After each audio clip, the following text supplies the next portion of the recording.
প্রচণ্ড গরমে শরীরকে ঠান্ডা রাখতে এবং মনকে চাঙ্গা রাখতে আমার শুধু একটা খাবারের নামই মনে পড়ে, আর সেটা হচ্ছে লাচ্ছি। পাঞ্জাবের তীব্র গরমে শরীরকে ঠান্ডা রাখতে এবং তৃষ্ণা মেটাতে লাচ্ছির প্রথম প্রচলন শুরু হয়। পরবর্তীতে মুঘল আমলে এর রাজকীয় সংস্করণ তৈরি হতে শুরু করে, যা বর্তমানে মালাই লাচ্ছি নামে পরিচিত।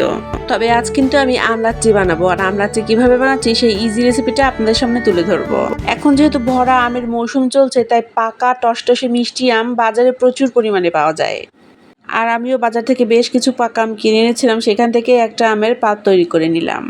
অন্যদিকে আমার ঘরে বানানো বেশ কিছুটা টক দই ছিল, দেখতেই পাচ্ছেন আমি টক দইটা খুব ভালোভাবে ঘুটনি দিয়ে ঘুটে নিচ্ছি। লাচ্ছি মূলত ভারতীয় উপমহাদেশে উদ্ভূত একটি ঐতিহ্যবাহী দই ভিত্তিক পানীয়। লাচ্ছির ইতিহাস প্রায় 1000 বছরের পুরনো। প্রাচীন ভারতীয়রা দুধ ও দইকে গাজন প্রক্রিয়ার মাধ্যমে খাওয়ার জন্য একটি অন্যরকম পানীয় তৈরি করে, আর সেটিই হচ্ছে লাচ্ছি। আমি একটি পাত্রে বেশ কিছুটা বরফ নিয়ে নিয়েছি, তাতে ফ্যাটানো দই দিয়ে দিলাম এবং দিয়ে দিলাম আমের পাল্প, এবং এখন খুব ভালোভাবে ঘুটনি দিয়ে ঘুটে নিব। এর সাথে হালকা লবণ মেশানো যেতে পারে, আমি চিনি অ্যাড করিনি কেননা আমটা অনেক বেশি মিষ্টি ছিল। আপনারা চাইলে কনডেন্স মিল্ক বা চিনি যে কোনো কিছু অ্যাড করে নিতে পারেন। মাটির পাত্রে কাঠের ঘুটনি দিয়ে দই, সামান্য লবণ, চিনি এবং পানি মিশিয়ে খুব ভালোভাবে ঘুটে তৈরি করা হয় এই লাচ্ছি। আধুনিক যুগে লাচ্ছি বানানোর যে পদ্ধতি, তাতে বেশ কিছুটা পরিবর্তন হয়েছে। এখন বেশিরভাগ অনেকেই ব্লেন্ডার ব্যবহার করে, তবে ওই যে কাঠের ঘুটনিতে যে স্বাদ, সেটা আর ওই ব্লেন্ডারে এতটা পাওয়া যায় না। তাই আর কি দুধের স্বাদ ঘোলে মিটাই। আমার লাচ্ছি একেবারে রেডি, দেখতেই পাচ্ছেন। আর এখন আমি একটা কাপে এটাকে সার্ভ করে নিব। লাচ্ছি যেখান থেকে উৎপত্তি হোক না কেন, এই লাচ্ছিটা প্রচণ্ড গরমে মানুষের শরীর এবং মন দুটোকেই ঠান্ডা করে এবং চাঙ্গা করে। তাই শরীর ও মনকে ঠান্ডা রাখতে এবং চাঙ্গা রাখতে এইরকম মজাদার আম লাচ্ছি খাওয়াই যেতে পারে।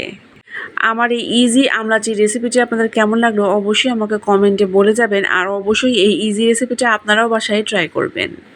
যারা ম্যাঙ্গো লাভার আছেন তারা অবশ্যই এই আম লাচ্ছির রেসিপিটা ট্রাই করবেন, এবং আমি জানি তারা অনেক অনেক বেশি পছন্দ করবেন এবং দিওয়ানা হয়ে যাবেন। যারা সবসময় আমার ভিডিওগুলো দেখেন এবং আমাকে লাইক, কমেন্ট এবং শেয়ার করে সাহায্য করেন এবং সাপোর্ট করেন, আমি তাদের প্রতি জানাই অনেক অনেক কৃতজ্ঞতা।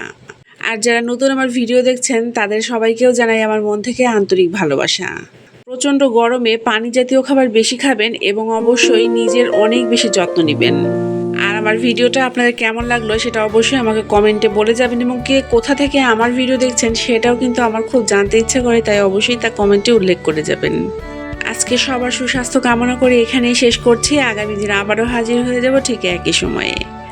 সেই পর্যন্ত সবাই ভালো থাকবেন, সুস্থ থাকবেন এবং আমাকে আপনাদের দোয়ায় রাখবেন। আগামী দিন আবারও হাজির হয়ে যাব নতুন রেসিপি এবং নতুন অনেক গল্প নিয়ে। সে পর্যন্ত সবাই ভালো থাকবেন। আল্লাহ হাফেজ সবাইকে।